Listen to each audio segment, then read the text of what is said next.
You've been lied to your entire life. They told you that weakness is something to hide, to deny, to pretend doesn't exist. But what if I told you that your weakness is actually the most powerful raw material you possess? What if the very thing you've been running from is the exact fuel you need to forge an unstoppable will? Pay very close attention, because what I'm about to share will flip everything you think you know about strength.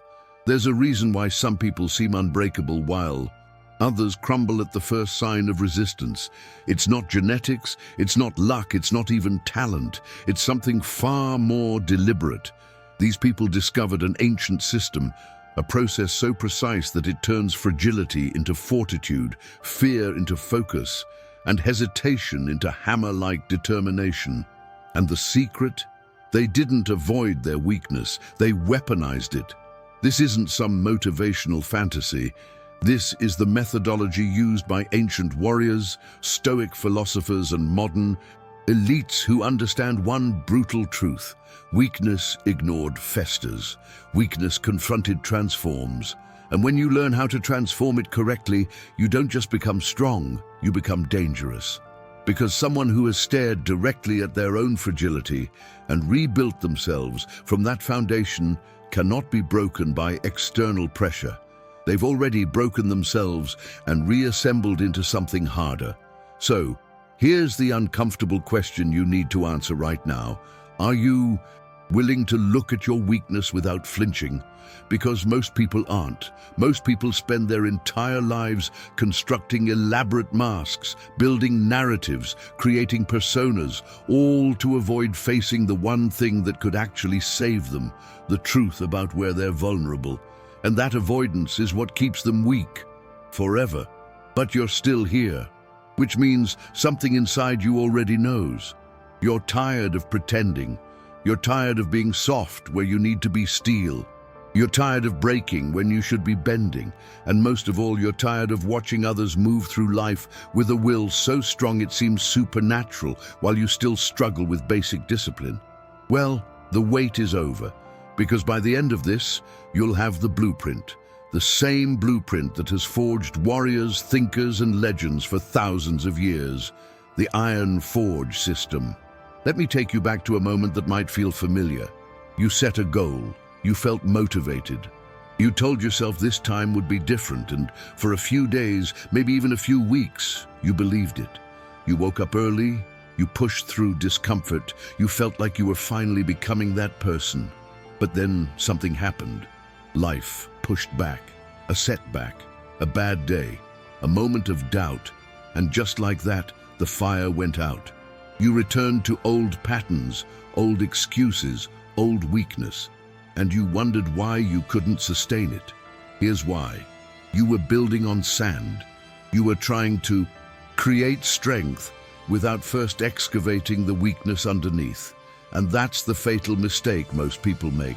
They try to become strong by adding layers, discipline, routines, affirmations, but they never remove the rot at the foundation.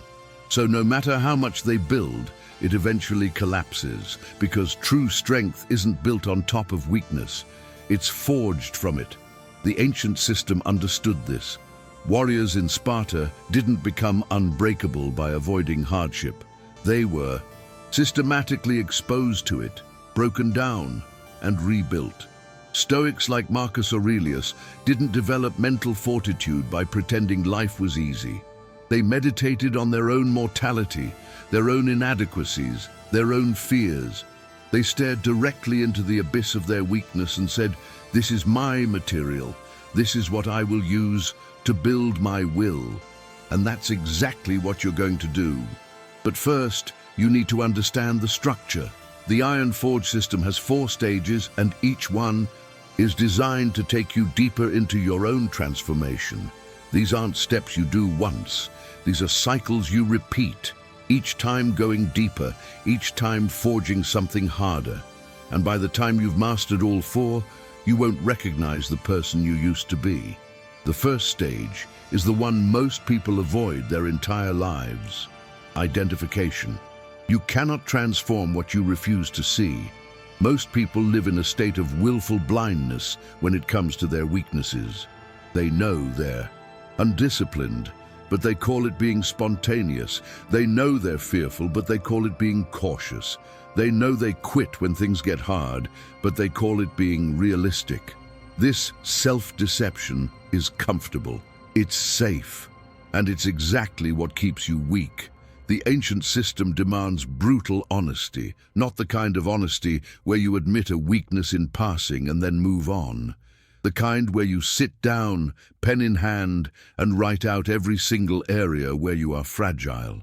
Where do you quit? Where do you make excuses? Where do you avoid discomfort? Where do you lie to yourself? This isn't about shame. This is about clarity, because you can't forge steel if you don't know where the metal is brittle.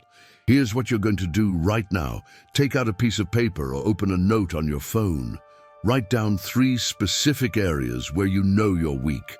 Not vague things like, I need to be better. Specific things.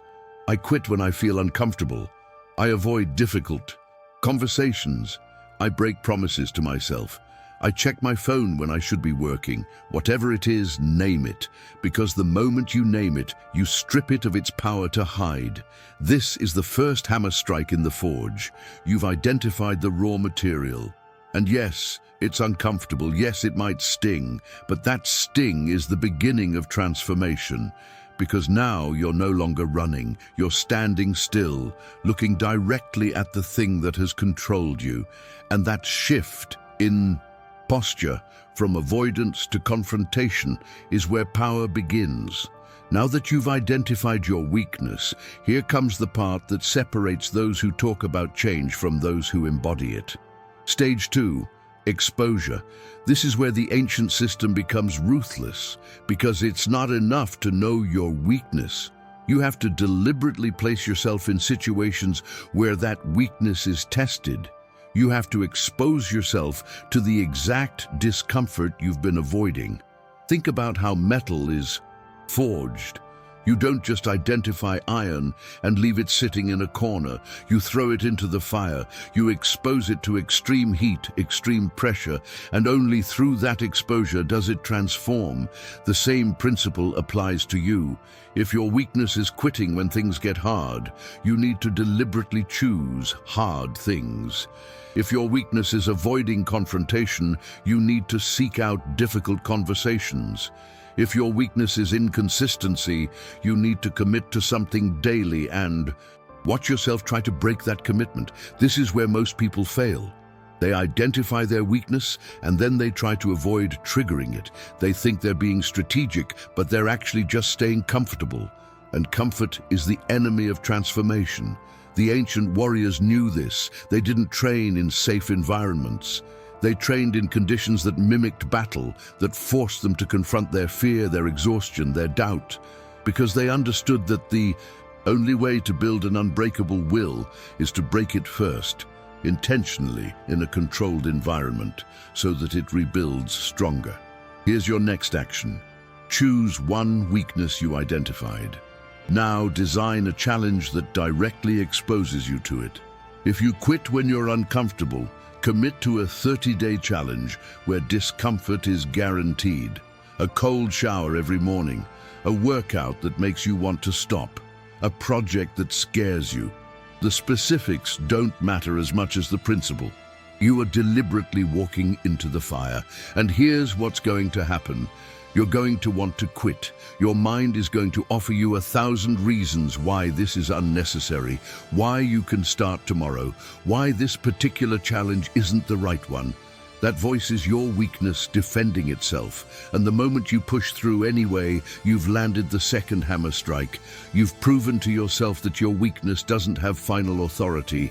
You do, but exposure alone isn't enough. You can throw yourself into discomfort over and over, but if you're not learning from it, you're just suffering without purpose. That's where stage 3 comes in, observation. This is the most psychological part of the ancient system, and it's where warriors become masters.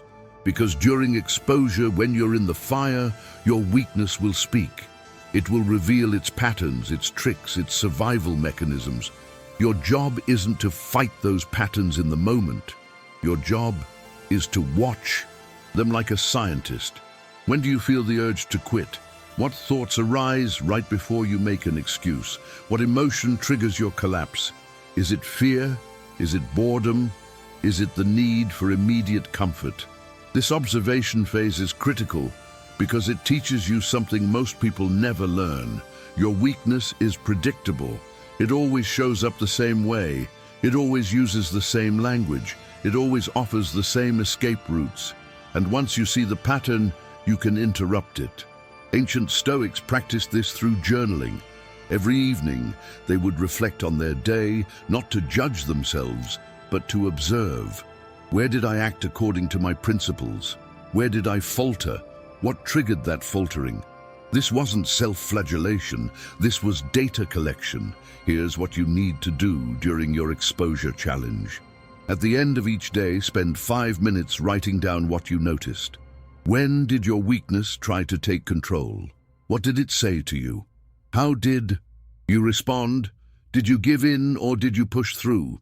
And if you gave in, what was the exact moment you decided to quit? This observation creates a map, and with that map, you can navigate your own mind. The ancient system understood that willpower isn't about brute force. It's about intelligence. It's about knowing your enemy so well that you can defeat it before the battle even begins. And your weakness is your enemy, but it's also your teacher. Because every time it reveals itself, it's giving you information. And every piece of information you gather makes you more dangerous to it. Now we arrive at the final stage, the one that turns everything you've done so far into permanent transformation. Stage 4, reconstruction. This is where the forging is complete. You've identified your weakness, you've exposed yourself to it, you've observed its patterns. Now you're going to rebuild yourself with that weakness as the foundation, not despite it, because of it. Here's the paradox that the ancient system reveals. Your greatest strength will always emerge from your deepest weakness. The person who was terrified of confrontation becomes a master negotiator. The person who was chronically inconsistent becomes disciplined to the point of intimidation.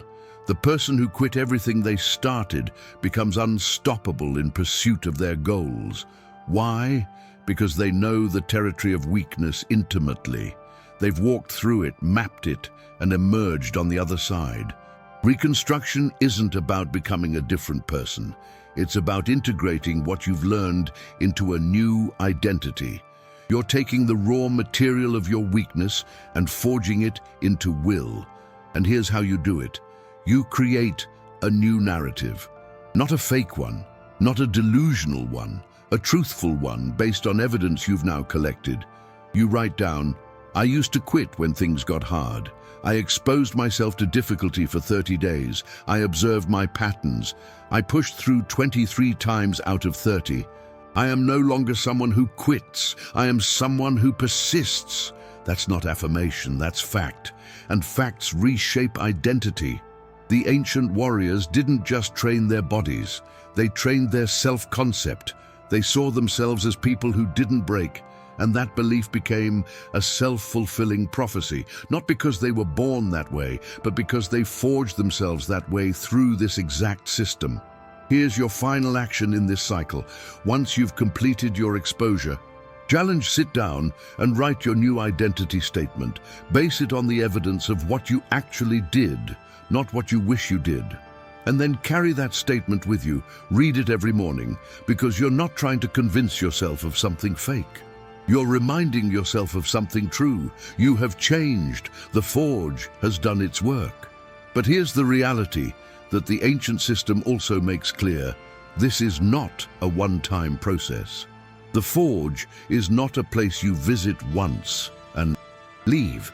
It's a place you return to again and again, because there will always be new weaknesses to confront, new levels to reach, new versions of yourself to build. The person who forges an unstoppable will isn't someone who conquered weakness once.